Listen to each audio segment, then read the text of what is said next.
Hello everybody. I'm recording this on my phone again, giving my tablet a bit of a break. Figuring, with this, I can actually find a way to create the space with my screen recorder and we won't have much issues. I promise you guys I react to Spill and Chill's VHS review. So without further ado, I do not own Thomas and Friends. Mattel owns everything, and let's get started.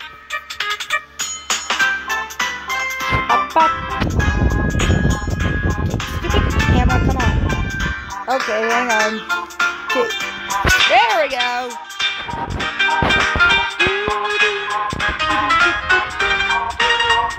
I keep my promises.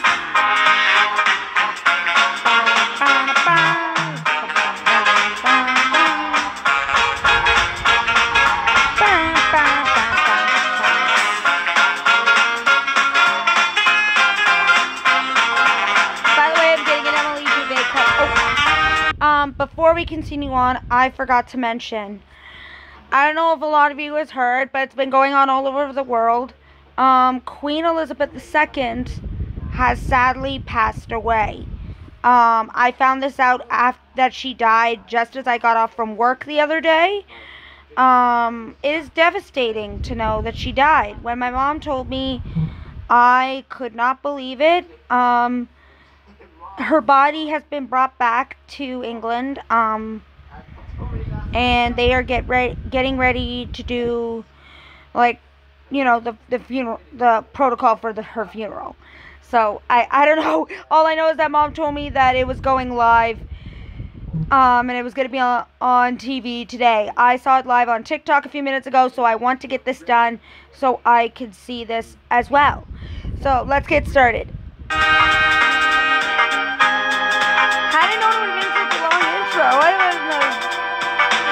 How do you do that? Okay, wait. How do you do, the character like that? I want to learn how to do that. So we started the reviews off with the very first tape ever released, and while it went rather smoothly, I just want to quickly apologize for not being present for the premiere. I was dealing with some bad weather that kind of had me on edge. But enough about that. Let's begin our review of Spills and Chills. Let's go! Spills and Chills and Other Thomas Thrills was first released on VHS on February 29th, 2000 by Anchor Bay Entertainment. Wow. Well, anyone knows that if you end up with this specific print, you get this familiar trailer at the beginning. What's that?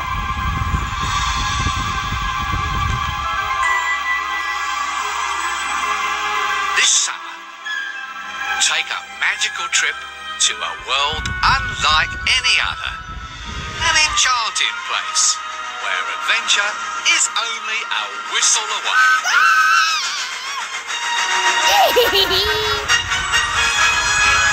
Destination Films presents Alec Baldwin, Peter Fonda,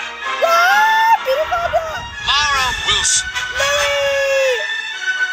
and Thomas. Woo!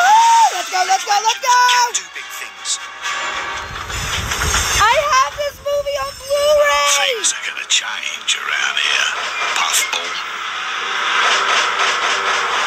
I have Thomas and the the Magic Railroad. Woo! I remember In the theaters now! everywhere, July I had the same comment and I'm like, yes, I remember that! Oh! Mind you, not every sticker label blue tape has this trailer. No, that could be that the alternate blue tape with the 99 style logo might be the earliest print before that said later print that had the Magic Railroad trailer when it was getting ready to be shown in theaters. Yep. The same sticker label is used on a black tape, but it is currently unknown if the tape has the trailer. Yeah. My guess is probably not. No. Like some of the other VHS tapes, there was a point in time where this one came with an URL, but I'm not exactly sure how common they were. They were very common. Later black and blue ink labels of this tape were then released sometime between later 2000 and 2004. And again, this was yet another one of those that came with a bonus wooden railway train. Yep. Then on September 20th, 2002, it was re-released onto DVD. It took some time until this release came out on another one of those double feature DVDs. The background is accidents will This happen, time that's with my New Friends jam! for Thomas in 2009, distributed by Lionsgate. Then it was released again in 2015 by Universal. Angelus and Baldwin. That's quite the pair, don't you think? And also, unlike the VHS, this DVD comes with extra bonus features, including 2 songs. One of them is kept the same, Every Cloud Has a Silver Lining, but Night Train is included as a bonus song only on the DVD. Yeah. And it's interesting that both music videos don't have the on-screen lyrics. That's because they were reused from this and the Cranky Bugs VHS. To be perfectly honest, though, I much prefer the music videos with no lyrics. Alright, so that pretty much sums up the history. Time to dive into the episodes. So Spills and Chills features I couldn't help it. That's my favorite Thomas and Friends song. They are Toby's Discovery, Rusty and the Boulder, Yes, Boulder! Gets Spooked, Stepney Gets Lost, Yeah. Haunted Henry, Yeah. and Topham Hatt's Holiday. Woo! So let's start with our first one, Toby's Discovery. I heard this STH is takes his 19 minutes, grandchildren to the so... seaside and is very intrigued by their sandcastle. They tell him there is one like it on the island, and they go exploring. They find the castle and an old mine, which Topham plans to restore. But Toby believes the old mine is haunted when he hears a strange noise while on guard. Yeah? Is it a ghost, or is it something else? Okay, well, first off, the episode isn't super exciting. It's just, oh, Topham found 2 places to fix up. Yippee. Pretty much, yeah. I know some people have said that Toby's character started downgrading around season 5. But my question is, where exactly? Yeah, where? If you really think it's because he was scared of being in the old mine, I don't really see that as a downgrade. Exactly, thank you! Pretty relatable. If you were in Toby's place, wouldn't you kind of feel the same if you were in a potentially haunted area? Oh, definitely! Definitely I would, yes. Okay, now we have to talk about Bertram. Yes, Bertram. He's one of the pointless characters introduced this season. Now, people only hate this episode because of him. Oh, yeah. Listen, Well, I don't hate it, just like him. under a minute pointless character does not ruin an episode completely. No, at it does least not. to me. What saves this episode for me is exactly what the tape was pushing for. The chills factor falls right under the spooky themed episode, and I adore that. The Me too. music score is just phenomenal. Night came. Toby looked anxiously around. It Everything is seemed phenomenal. rather I love it. Sorry, guys, just clean the camera a little bit. Quite suddenly, he heard a strange wheezing sound. Yeah. It's the ghost, he wailed. What ghost, his driver asked. It's the old warrior. He's come to hunt me down. Again, it's not exactly an amazing story, but it is still pretty enjoyable for what it is. It is. 9 out of 10. Ooh. I like Now this. move on to our second episode, Rusty and the Boulder. Workmen Oh. are in process of building a new quarry in the mountains that's guarded by a very large boulder. Rusty is very nervous about it until one day, Boulder rolls off the mountain, wreaking havoc in its path. Pretty much. I've said this so many times now, but I'll say it again. This was one of the season 5 episodes that terrified the hell out of me when I was Me too! I know Oh my it sounds goodness, the kinda boulder silly, scared me as a kid. Maybe it was because the boulder was so big compared to the engines that maybe I was scared they'd be crushed? I really can't say for certain. Better a smash than a squash. But I do know as the years passed, God, was I missing out. By the time I was a teenager, that's when I realized how great of an episode it really is. Yeah. I mean, sure, it might look unrealistic in some parts, and I'm just gonna say this. I really don't like the big face on Rusty. Those models just look so weirdly obscure. I much prefer the smaller face on Rusty. Looks a hell of a lot better, and more natural looking. Also, what up with the Gordon face on Boulder? Yeah. I still for the life of me can't figure that I agree. That's Gordon's face. part out. Is it alive, or... I don't know. Oh yeah, and then there's Thumper. Another Thumper. very pointless character. Why the hell do you even exist? Anyways, Muddy. I think the music also played a part in why this episode freaked me out. I guess it was due to how unsettling everything sounded, leading up to those adrenaline moments. Don't be so daft. It can't, said the driver. But it could.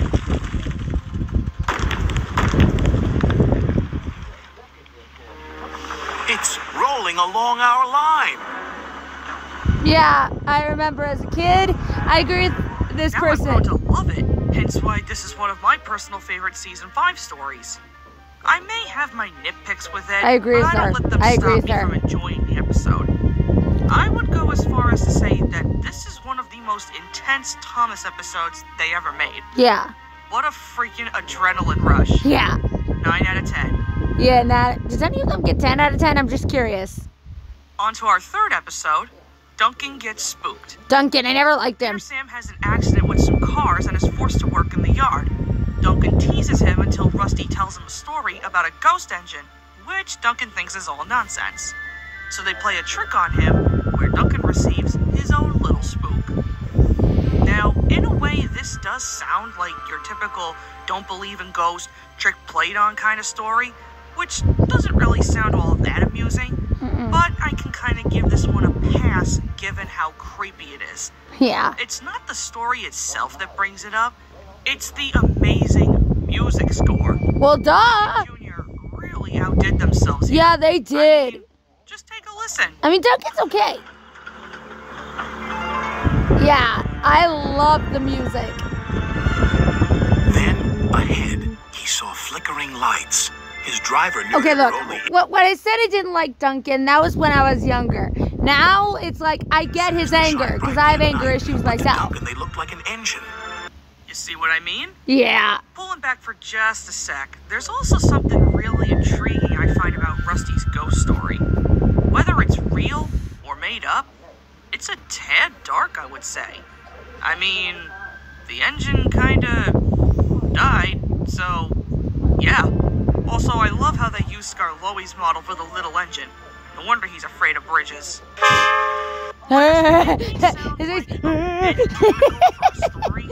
But looking past I'm sorry, the way they showed his face after that. the chills definitely kicked in with this one. Between the visuals and the music, it really is a great episode. It is. 10 out of 10. Oh, what?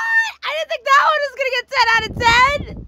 Now for the fourth episode, Stepney gets lost. Stepney goes to work with Mavis and Toby at the quarry and is then asked if they would like to pull a special train later that evening. While not heeding Topham's warning about being home before dark, Stepney delivers the train but gets lost in the fog, where he then arrives at the scrap yards, nearly avoiding being scrapped himself. Oh no. This episode for sure took a much darker approach. It did. Stepney is once again in a life and death situation. How I look at this episode could be like this. Stepney is about to be executed, and Yep. the Diesels are pretty much his executioners. They bring him to the smelting shed, where they then leave him to... Yeah, that may sound a bit too dark, but Yeah. you get what I mean, right? Yeah. Also, tell me I'm not the only one who, as a kid, I thought the grabber looked like a freaking spider. Does Yeah. have a pretty striking resemblance, does it not? Anyways, the other thing I liked about this was Alex Stepney voice. Next to his Bill and Ben voices, this voice just suits Stepney. Yeah. What are those strange sounds? Wondered Stepney. Oh yeah. Then the fog slowly lifted. Oh no! We're in the scrap yards! Now, I do also have a soft spot for Alex Diesel voices, but after I listened to both dubs, I don't know, Angelus's just sounds more sinister in comparison. Take a listen and tell me what you think.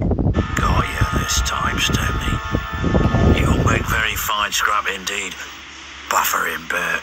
Got you this time, Stepney. You'll make very fine scrap indeed. Yeah, I prefer the US one. Buffer and Bert. But yeah, if it wasn't clear enough already, I love this episode so much. Me too. Visuals, music, voice acting, everything is Sorry, great. that's a friend of mine from Stepney TikTok. gets to live another day with a 10 out of 10 for this episode. Yay! Blue bells forever. Blue bells forever, Stephanie! Now we are on our 5th episode.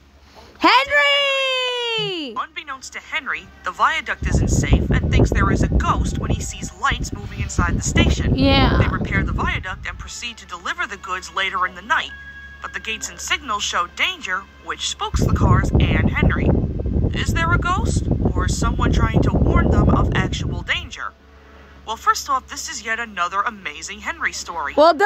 The spooky atmosphere of this entire episode, between the visuals and music, are unbelievably creepy. Doi! Yeah, doi. What's that? Cried It's Henry. so creepy. Then they saw a light move within the station building. Ghost! Ghost! And this is another case where I do like Baldwin's acting as Old Bailey. Oh, yeah. I just love how compared to Angelus's voice, he made him sound like a crazy old hermit, which I think is pretty funny. It I've is. tried to warn you about that viaduct. Why didn't you pay attention? I'd like to operate that whole station again, if you let me. I promise I won't spook Henry. I tried to warn you about the viaduct. Why didn't you pay attention? I'd like to operate that old station. If you let me, I promise I won't spook Henry again. Ah! One question I do have with Old Bailey is, how long exactly was he at that station? I'm a little confused here because it does seem like he could be homeless. Again, I don't know how to explain that. Me Now, neither. this last part could just be me, but the station, I don't know. Where it's placed didn't exactly sit well with me. Me What I neither. mean by that is, it just looks like it's in the middle of nowhere. So that binds the question, how often are engines going to come here? But regardless of this one nitpick, it's still a pretty lit story. It is. They really outdid themselves with this one. 10 out of 10? 10 out of 10. Yay! I got it right. Is that it? And now we come to the Yes! episode, Sir Topham Hatt's Holiday. Oh, this was a good Topham had to one. break away from the railway for a while, but their holiday doesn't seem to have any good turns. One minute, Lady Hat complains about Annie and Clarabelle looking too old. Those coaches are old and uncomfortable. Why don't you use them as beach huts instead? Next, they're dodging a reckless pilot. What the fuck was that? Oh, I'm sorry. I didn't realize there was gonna be a swear. I am sorry. I'm sorry. I didn't realize there was gonna be a swear in that. The mud on their riverboat. Oh, botheration. We're stuck. Yeah. Oh, botheration. I'm not exactly the biggest fan of this one. I love this one, but episode I like the other never spooky really ones stuck out better. to me. It was just kind of there. Yeah. Nothing really too major happens in this one either. It's pretty much a laid-back holiday story, which I suppose is fine, but I can do well without it personally. Yeah. That's not to say that I 100% hate this episode, because I don't. I just find it a little boring. Yeah, me too. However, there are some things that I can say I do like. For one, Baldwin's narration in certain scenes do make me laugh quite a bit. We do get to see some really nice aerial shots to kind of give us a new perspective Yeah. on what Harold sees. And the music in some parts are pretty nice to listen to. They are. So it's not entirely bad. It does have its good points. It does. I can even get a small chuckle out of this. My! Exclaimed Lady Hat. What splendid coaches! So much more suitable than those old beach huts on wheels. No one said a word. So I'll be fair here and say that even though I'm not the biggest fan of this, I can at least rate this episode a 7 out of 10. That's not bad. That's actually That pretty good. brings us to the, wait a minute. We forget, there is a bonus music video at the end. What? Every cloud has a silver lining. I'm gonna keep this short and simple and say that I think this is one of the many great songs from the franchise. See, for me, I really love the okay. overall meaning behind it. For me, my two favorite songs are "Accidents Will Happen" and the Island Song. Those are my favorites. We may have our ups and downs, but there's always that one silver lining that will pick us up again. Exactly. And it's also interesting to see how this music video only featured season 1, 2, 3, and 5 footage, but no season 4. Wonder why they left those out. Oh, doy. Oh well. So what do I think of Spills and Chills as a whole? I think it's a pretty excellent release. It is. It definitely stayed true to its title. It did. We had our spills with an intensified episode, and definitely some chills with the remaining spooky-themed episodes. Yeah. I can't really say the same for Holiday, because it could just be me, but I don't see either of those elements in this episode. No, me neither, Like thinking I said, about it's it. pretty much a laid-back kind of story, which isn't a bad thing, mind you. And I do think the music video at the end was a nice touch to wrap the tape up. I find it a bit ironic that in each story, the way I view it, the characters all had their bad moments, but there was a silver lining to whatever happened. Oh! It's tricky when you think about it, but it does make some kind of sense. It does. But yeah, regardless how I feel about one episode, the tape is still really good. I'd say this is Season 5's best release. Oh, yeah. I have the DVD. And that wraps up this review. So that was a good review. It made me laugh. I would definitely react to this YouTuber's videos again. Wasn't expecting the swearing, but yeah, no, I had fun watching this. Thank you for watching. This is Caber101 signing out. Adios, everybody.